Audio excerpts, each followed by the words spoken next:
The American Conservative, 14th of February 2024, Australia, softening up towards China?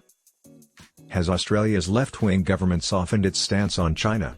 After taking office as Prime Minister in May 2022, veteran lawmaker Anthony Albanese took off for a Quadrilateral Security Dialogue summit that brought together Australia, Japan, India, and the United States.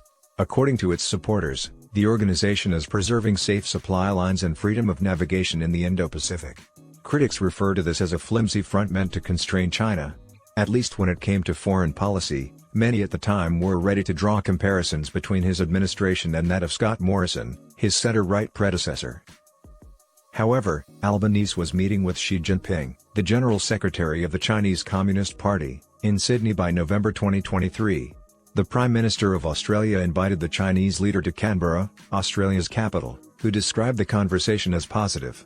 Albanese's meetings within remarks about China's leadership have raised concerns that the US-Australian alliance may not be as strong as hoped and that Albanese will not be a partner for restraint of Beijing's regional ambitions at a time when many countries have voiced concerns about CCP behavior, but fear acting on those concerns due to China's economic influence. Speaking with top authorities on Australian security presents a distinct image as much influenced by change in Beijing as in Canberra. It should be mentioned that out of all the U.S. alliances in Asia and the Pacific that date back to World War II, including the Philippines, South Korea, Japan, Thailand, New Zealand, and Australia, the relationship with Canberra has arguably had the most minor drama. Seldom, if at all, have there been events where the alliance's worth has been called into question, public protests opposing America's presence in Australia, or notable differences in how the two countries handle today's pressing security issues. In recent years, South Korea and the Philippines, two other alliances, have flirted with significant conflict, if not outright breakup. This is not to argue that there have never been differences between the United States and Australia. For several decades, there had been indications that Australian exporters could find excellent prospects in the Chinese market and that China's foreign direct investment in Australia would bring both potential benefits and difficulties. Australia's economic reliance on China and its security dependence on the United States raised concerns by the middle of the last decade. Early in the Trump administration, Malcolm Turnbull's right-of-center government passed legislation to guard against foreign meddling in domestic matters while forging deeper ties with the United States through initiatives like the Quad. Still, Turnbull completed the China-Australia Free Trade Agreement in December 2015 and backed steady relations with China. Interestingly, the language of his anti-interference statutes did not specifically name any nations, even though everyone understood what they meant at the time. Beneath the surface, Australia grew increasingly concerned about foreign meddling in its relationship with China. Australia watched warily as the PRC clamped down on Hong Kong's autonomy, asserted ever greater claims to the South China Sea against the wishes of its smaller neighbours, and applied for a role in building Australia's 5G network, a move the government rejected as early as 2010 and outright banned in 2018.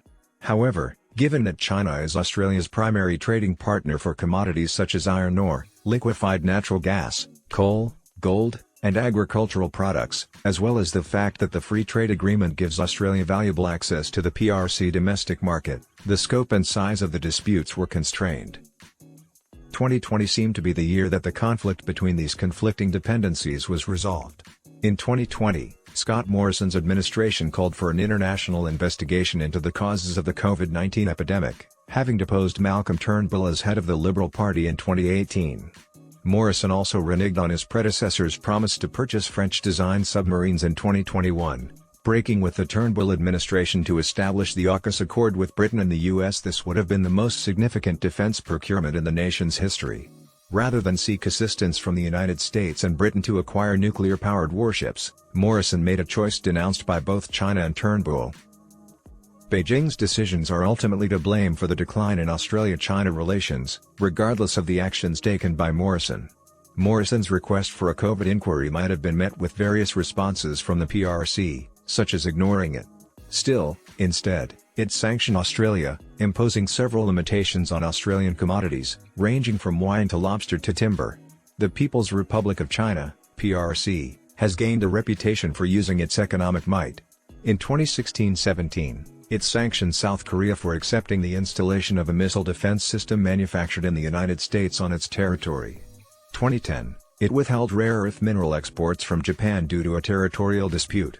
Beijing also escalated a border dispute with India in 2020, which led to an armed conflict. It also adopted a more combative public stance toward criticism, a tactic known as wolf warrior diplomacy. Beijing most likely has motivations for these acts. Maybe they wanted to create a perception among its people that the nation was under attack from abroad and would defend itself to divert attention away from their careless handling of the virus. Nevertheless, these actions worsened bilateral ties with several nations. India, the Philippines, South Korea, and Japan significantly shifted against Beijing. Few moved as quickly and forcefully as Australia did. Canberra resisted caving into trade pressure from China. In a few months, it made efforts to regularize Quad meetings, and by 2021, it had joined the AUKUS alliance. Beijing reacted particularly violently to this development, declaring through its official media that Australians would be among the first casualties in the event of war. Australia kept getting closer to the United States and its allies. It refused to give in to trade pressure from Beijing and even tried to strengthen its supply chain by joining the Indo-Pacific Economic Framework, IPEF, and the Quad. Then, a resurgent Labour Party abruptly ousted Scott Morrison and his party from office in the spring of 2022. This resulted in a new strategy for the US and the PRC, but how new? After 9 years in opposition, the Labour Party emerged to power due to several circumstances, most of which had more to do with domestic than foreign policy. Labour Party members did not claim many of the lost Liberal seats. Instead, Teal independents who favoured a new environment, social progress, and election integrity policies did. However, the redistribution of seats resulted in the election of Albanese, a member of parliament who had a history of regularly criticising American foreign policy, particularly the war in Iraq and its position toward Israel and Palestine. It also brought back a few well-known faces. Since the spring of last year, the ambassador to the United States has been no other than former Prime Minister Kevin Rudd, a proficient Mandarin speaker who 2008 scrapped the Quad due to opposition from China. Upon taking office, Albanese said that the nation would not withdraw from AUKUS or the Quad and would not strive to break away from U.S. foreign policy. Australia's public still strongly prefers the United States, but not so much for China. But over 2 years into Labour Party rule, there have been grounds for doubt about Australia's dedication to deterring China, if not to the alliance. Albanese and Chairman Xi underlined the necessity for stable relations throughout their discussions, especially in November. China said in 2023 that it would evaluate its onerous 218% tariff on Australian wine and started to remove trade restrictions it had previously placed on barley and coal. Responses to this ranged from praise for Albanese's diplomacy and that of his foreign minister, Penny Wong, to worries that Canberra had given in to Beijing for a break for its exporters by making unwarranted concessions. According to Graham Dobell of the Australian Strategic Policy Institute, those who highlight the Albanese government's distinctions from Morrison fail to recognise the breadth of its continuity. Slightly different tone but very much the same temperature, is how he describes it. Additionally, he says that instead of viewing Canberra as having become unsteady, observers should note that Australia essentially gave Beijing nothing in return for improved treatment. In reality, he claims, Beijing sees the chance presented by Morrison's departure to lift trade barriers that had proved ineffective. Due to the loss of Australian coal, China experienced severe power outages in numerous cities by the beginning of 2021. Meanwhile, in the 3 years following 2019, Australia's overall export value increased due to a spike in the price of Australian ore, the absence of which would have destroyed China's steel industry. Dobell asserted, China imposed the pain. China was the one who threatened to use its trade power to subdue us. John Quiggin, an economics professor at the University of Queensland, said that the dispute showed that Australia was not really dependent on China after all. It was not working, and China's decided to back off on that. We can sell elsewhere, the Chinese buy elsewhere, and prices don't change much, though the arrangements are less efficient if the Chinese market closes. Research indicates that Australia's other Asian partners, such as Japan and Korea, stepped up after China imposed its restrictions. The shift is due to factors other than economics. According to Saurabh Gupta of the Institute for China-America Studies in Washington, Beijing's current activities toward Australia are comparable to those taken in Washington against the Biden administration in 2023, including symmetry and efforts to establish more stable relations. Speaking of the countries that are part of the intelligence sharing agreement, Australia, the United States, Canada, New Zealand, and the United Kingdom, Gupta stated, China has kind of, in a sense, given up on the conservative parties in the Five Eyes countries. Nonetheless, it continues to perceive room for improvement in partnerships with centre-left parties. The UK adopted a more assertive stance toward the PRC under the Tories. Until lately, New Zealand, which leans right, has mostly avoided involvement in the tensions between the United States and China. The one exception, according to Gupta, would be Canada, where Justin Trudeau's centre-left administration has continuously had tense relations with the PRC, even going so far as to imprison its citizens on a par with one another. If anything, bilateral relations might get better after a change of administration. In conversations with specialists in the field, the concept of building a floor beneath the relationship to prevent it from worsening into a competition was frequently brought up. Gupta stated, "China is not deluded into thinking it can have positive relations with any of these countries."